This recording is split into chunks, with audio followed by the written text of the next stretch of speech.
change the world, start off by making your bed.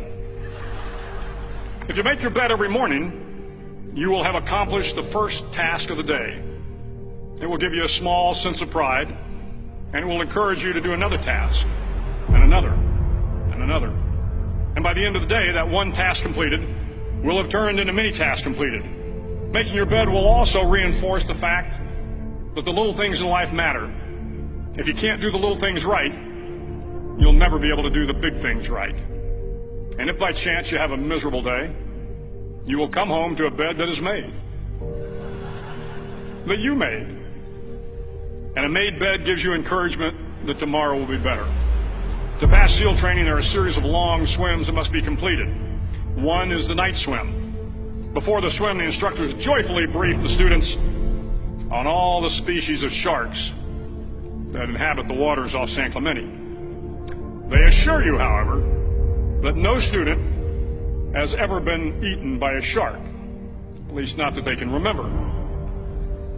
But you are also taught that if a shark begins to circle your position, stand your ground. Do not swim away. Do not act afraid.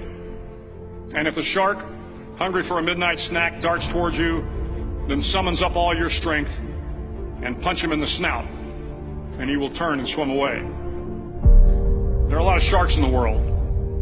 If you hope to complete the swim, you will have to deal with them. So if you want to change the world, don't back down from the sharks. Over a few weeks of difficult training, my SEAL class, which started with 150 men, was down to just 42. There were now 6 boat crews of 7 men each.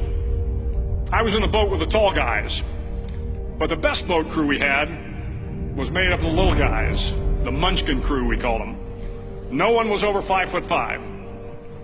The Munchkin boat crew had 1 American Indian, 1 African American, 1 Polish American, 1 Greek American, 1 Italian American, and 2 tough kids from the Midwest. They out-paddled, outran, and outswam all the other boat crews. The big men in the other boat crews would always make good-natured fun of the tiny little flippers the Munchkins put on their tiny little feet prior to every swim. But somehow these little guys from every corner of the nation and the world always had the last laugh, swimming faster than everyone and reaching the shore long before the rest of us. SEAL training was a great equalizer. Nothing mattered but your will to succeed, not your color, not your ethnic background, not your education, not your social status. If you want to change the world, measure a person by the size of their heart, not by the size of their flippers. The 9th week of training is referred to as Hell Week. It is 6 days of no sleep, constant physical and mental harassment, and 1 special day at the Mud Flats. The Mud Flats are an area between San Diego and Tijuana where the water runs off and creates the Tijuana Sloughs, a swampy patch of terrain where the mud will engulf you. It is on Wednesday of Hell Week that you paddle down to the Mud Flats and spend the next 15 hours trying to survive this freezing cold, the howling wind, and the incessant pressure to quit from the instructors. As the sun began to set that Wednesday evening, my training class, having committed some egregious infraction to rules, was ordered into the mud. The mud consumed each man till there was nothing visible but our heads. The instructors told us we could leave the mud if only 5 men would quit. Only 5 men, just 5 men, and we could get out of the oppressive cold.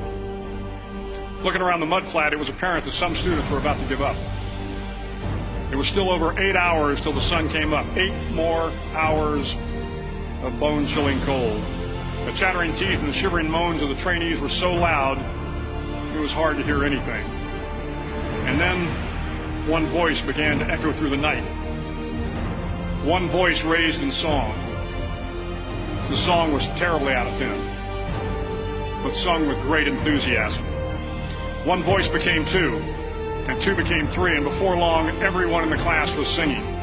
The instructors threatened us with more time in the mud if we kept up the singing, but the singing persisted, and somehow the mud seemed a little warmer, and the wind a little tamer, and the dawn not so far away. If I have learned anything in my time traveling the world, it is the power of hope. The power of one person, a Washington, a Lincoln, King, Mandela, and even a young girl from Pakistan, Malala. One person can change the world by giving people hope. So if you want to change the world, start each day with a task completed. Find someone to help you through life. Respect everyone. Know that life is not fair and that you will fail often.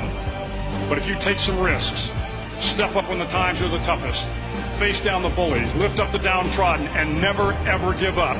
If you do these things, the next generation and the generations that follow will live in a world far better than the one we have today.